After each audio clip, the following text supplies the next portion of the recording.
Hello, welcome to this video. This one's a bit different where we take a look at some cognitive biases that influence how we play and perceive dice games like Blood Bowl.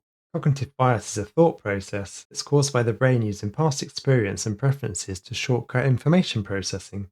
These psychological shortcuts can often help us make quick decisions, but they can also lead to irrational behavior and skewed perceptions.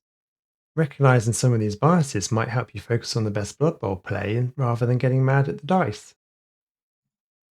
The first cognitive bias to look at is confirmation bias. This is the tendency to seek out, interpret, and remember information in a way that confirms someone's pre existing beliefs. People that display confirmation bias select information that supports their views, ignoring information that disagrees with their theory. This is an example of confirmation bias from a real Blood Bowl match where a coach made a series of consecutive dodges with the dodge reroll skill. This even included three 4+ dodges. When a dodge eventually failed, the coach got upset and focused on the failure and pretty much forgot about all the dodge successes over the several previous turns leading up to this. Another example of confirmation bias is where you often hear people talking about rolling snakes more frequently than 1 in 36 or 3% of the time.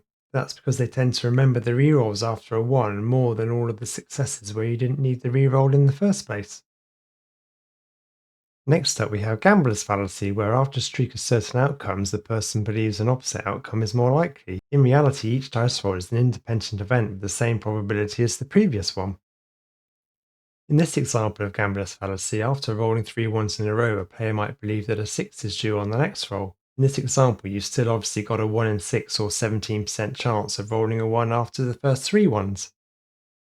Here we have hot hand fallacy, which is the opposite of gambler's fallacy.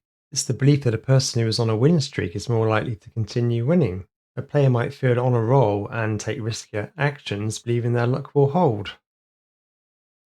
Here are a couple of Blood Bowl examples of hot hand fallacy. After successfully fouling a couple of your opponent's players off the pitch, you feel on a roll and you continue to foul when it's no longer advantageous to do so. So you might start fouling less good players with less assists and think that nothing can go wrong, which is obviously not a good thing to do. Another example might be that after lots of successful rushes, you do more unnecessary rushes on your next turn. Outcome bias is the tendency to judge a decision based on its final outcome rather than on the quality of the decision at the time it was made. The quality of the decision itself based on odds is ignored.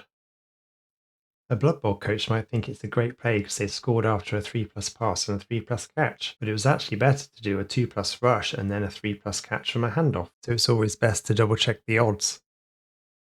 The availability heuristic is where we tend to overestimate the likelihood of events that are more easily recalled from memory. In a Blood Bowl game, you might remember all the times players got injured and believe it's more common than it actually is. So if you ever get frustrated by the dice in Blood Bowl, have a think if you're the victim of one of these cognitive biases. So here's a summary of the cognitive biases you may face. I hope you found it interesting.